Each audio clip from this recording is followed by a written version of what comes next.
Believe it or not, what you're looking at is an anime. And if its scenery looks familiar to you, you'd be right, because this is actually Split, a map from the tactical FPS shooter Valorant. For an anime focused on esports, this could have been considered a cool homage or little Easter egg for all the people who do play Valorant. However, the problem is, the anime kinda sucks. Get help. Get help. Please get help. Hello? Are we gonna shoot?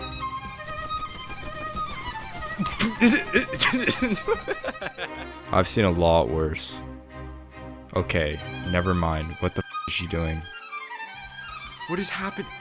Oh! Domain expansion. That's your brothers! What is happening? This was supposed to be about esports. Okay. Wow. Wait a second. This is Dust 2!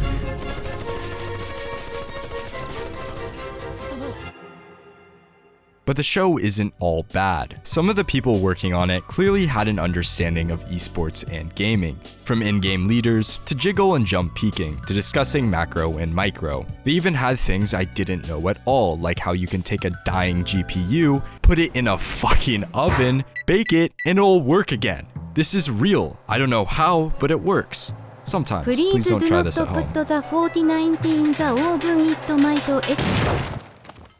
So where did it go wrong? How did we go from an anime that seemingly knows what it's talking about to a guy edge-maxing on his 9-monitor setup? Let's talk about all the good and all the bad of an anime called Protocol Rain.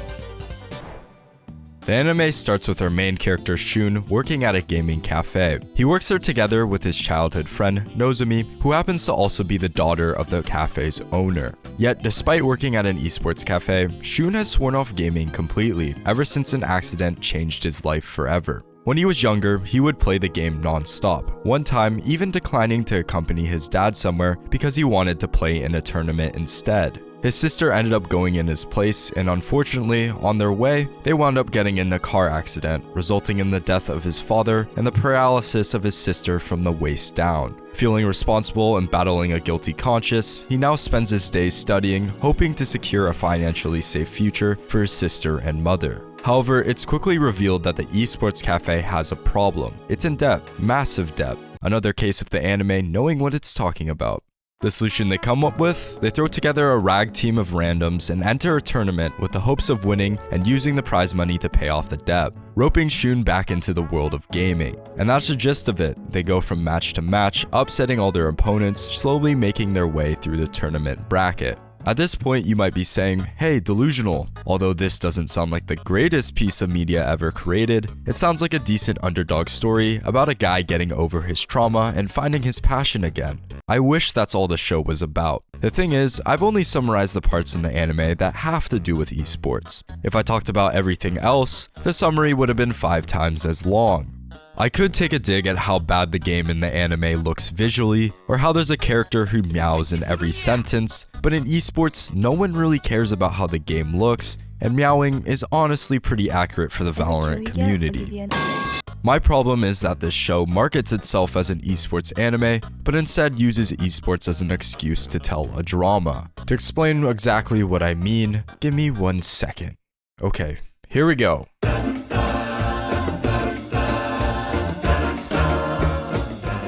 These are all the relevant characters in Protocol Rain, and in a second, I'll be drawing arrows for their respective love interests. But before that, let me describe them. We already know about Shun, so let's talk about his best friend. He has a crush on Shun's sister. Mio, Shun's sister, is paralyzed from the waist down, forcing her to spend most of her time at home and having to rely heavily on others. Because of this, she is very attached to her brother, but having 20 folders filled with unconscious photos of him feels a little bit too far. This is Nozomi, Shun's childhood friend, and she also has a crush on Shun. This is Yu. She's a full-time successful actor who also has a crush on on Shun. You may be wondering why a full-time successful actor is involved in esports. It's because she's hiding her true identity from them. She used to play with Shun and Nozomi all the time under the gamertag Explosion-kun, meaning that she is also technically a childhood friend. Regardless, Shun seems to reciprocate those feelings. This is Ryosei. He just meows a lot. And finally, this is Shun's rival, the best player in the tournament. When zoomed out, it's not the worst thing in the world, but for a show about esports, was any of this stuff necessary? I also haven't added in the last line. Now you might think Shun's rival might have a crush on Nozomi, or you, or maybe even his sister.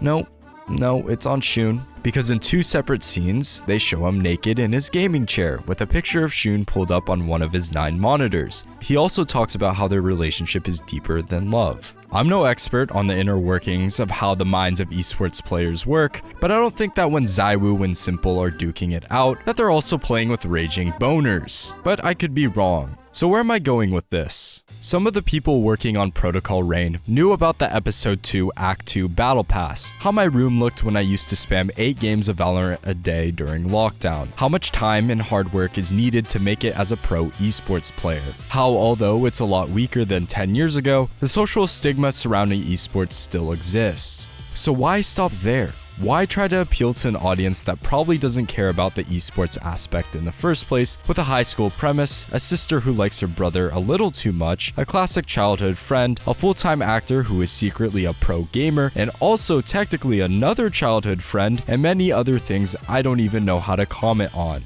Although, in retrospect, this might have been the anime's way of throwing in the towel, because it's almost impossible to compete with real esports in the first place. Nothing is going to beat the live moments, the crowd, the atmosphere, the commentary, the emotions, the community, because it's done in real time by people who have dedicated a majority of their life to this game they are passionate about. Some of the things that happen you couldn't make up even if you wanted to, and no piece of fictional media can replicate that atmosphere completely because it isn't real. But don't let that distract you from the fact that FaZe Clan choked a 15-11 lead in the CSGO Boston Major Final on the final map Inferno, giving Cloud9 and NA their first major. It might be a me thing, but it's a problem I've always had with sports anime and manga in general. There needs to be an extra reason to get into them, because almost always the real thing is more appealing. I find that the medium does this in one of 2 ways. Either it extrapolates everything to the extreme, the stakes, the rules, the emotions like in Blue Lock, or it creates a storyline that makes you care about the characters and their journey to become the best, like in Hajime no Ippo. Yet Protocol Rain had the opportunity to do either one of these things. The game they made for the anime was done in-house. They could have easily made some local cheats and made every round like those Chinese League of Legends TikToks that are so fake, but let's be honest, if you made every team fight like this, that would go hard. But instead, we get gameplay like this.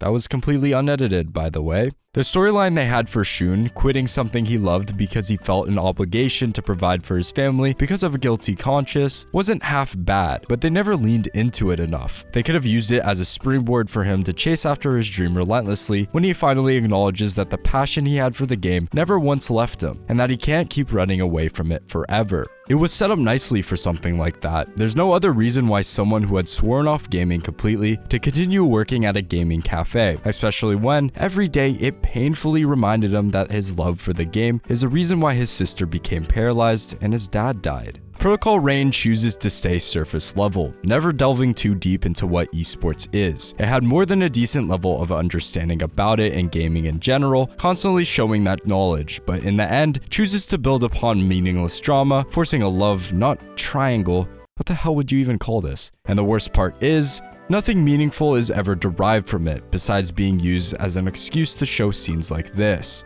I was probably too harsh on this anime, but as someone who has followed esports his entire life, religiously playing the games surrounding them, to see this as the final product makes me sad. It felt too scared to commit to being something different, to say, hey, this is what esports is, this is what it's about, and this is why it's great. And because of that, what we're left with is, for a lack of better words, a mid-show. Ultimately, I don't really get what the point of Protocol Rain was. If it was to get more people into esports, I'm sorry, but no one is going to look at this and say, holy moly, that was radical, better go watch some Counter-Strike or Valorant. If the goal was to make a popular show, I don't think it was accomplished. And I really hope this wasn't the case, but if the goal was to appeal to esports fans, it has failed miserably, at least in my opinion. Because I don't know who greenlit this scene, but the answer to creating an intense round of tactical FPS cannot be, and this is the climax of the entire show by the way, having two professional players stare at each other for 3 whole seconds before shooting, then have both of them proceed to miss their entire clips on each other while standing completely still, and then make them take out their knives and run at each other. What the fuck?